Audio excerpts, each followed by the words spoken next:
സ്വർണ്ണ പുല്ലുകളാൽ നിറഞ്ഞിരുന്ന ഒരു കുന്നിനെക്കുറിച്ച് കേട്ടിട്ടുണ്ടോ? വാ, കാണിച്ചു തരാം. ഇതാണ് ആ കുന്ന്, കനകക്കുന്ന്. ഒരു കാലത്ത് പൊന്നിൻ നിറമുള്ള പുല്ലുകളാൽ സമൃദ്ധമായിരുന്നു ഈ കുന്നെന്നും അതുകൊണ്ടാണ് ഇങ്ങനൊരു പേര് വന്നതെന്നും ഒരു കൂട്ടം ആളുകൾ വിശ്വസിക്കുന്നു. എന്നാൽ തിരുവനന്തപുരത്തിൻ്റെ നാഥനായ പത്മനാഭസ്വാമി കനിഞ്ഞനുഗ്രഹിച്ചതിനാലാണ് ഇങ്ങനൊരു പേര് വന്നതെന്ന് കരുതുന്നവരുമുണ്ട്. 19-ാം നൂറ്റാണ്ടിൽ ശ്രീമൂലം തിരുനാൾ മഹാരാജാവ് പണി കഴിപ്പിച്ചതാണ് ഈ കാണുന്ന കൊട്ടാരം. സസ്യാഹാരികളായ രാജവംശം അതിഥി സൽക്കാരത്തിനായി പണി കഴിപ്പിച്ച വിരുന്നുശാലയും ഗസ്റ്റ് ഹൗസും ആയിരുന്നു ഇത്.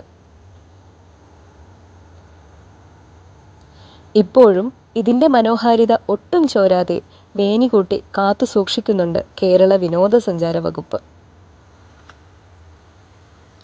കേരള ഗോത്തിക് വിക്ടോറിയൻ എറ ആർക്കിടെക്ചറിൻ്റെ ഒരു ഉത്തമ ഉദാഹരണമാണ് കനകക്കുന്ന് കൊട്ടാരം. ഇന്ത്യയിലെ ആദ്യത്തെ ഡിജിറ്റൽ ഗാർഡൻ കൂടെയാണ് കനകക്കുന്ന്. കേരള സർക്കാരിൻ്റെ കൾച്ചറൽ ഇവൻറ്റ്സ്, സെമിനാർസ്, മറ്റു പ്രോഗ്രാമുകൾ ഇവയുടെയെല്ലാം ഒരു പ്രധാന വേദിയാണ് ഇന്ന് കനകക്കുന്ന്.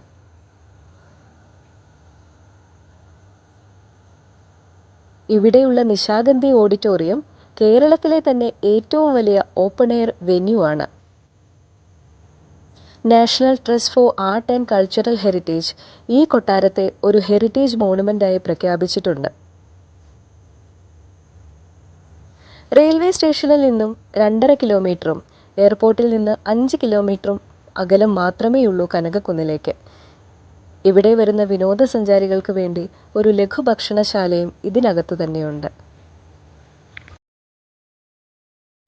ഇപ്പോഴുള്ള കനകക്കുന്നിൻ്റെ പ്രത്യേകത ഇവിടുത്തെ പച്ച പരവതാനി പോലെയുള്ള ലോൺസാണ്.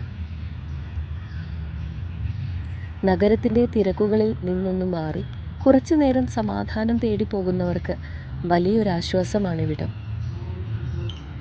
കനകക്കുന്നിലെ ഓരോ ചെടികൾക്കും ഒരു QR കോഡുണ്ട്.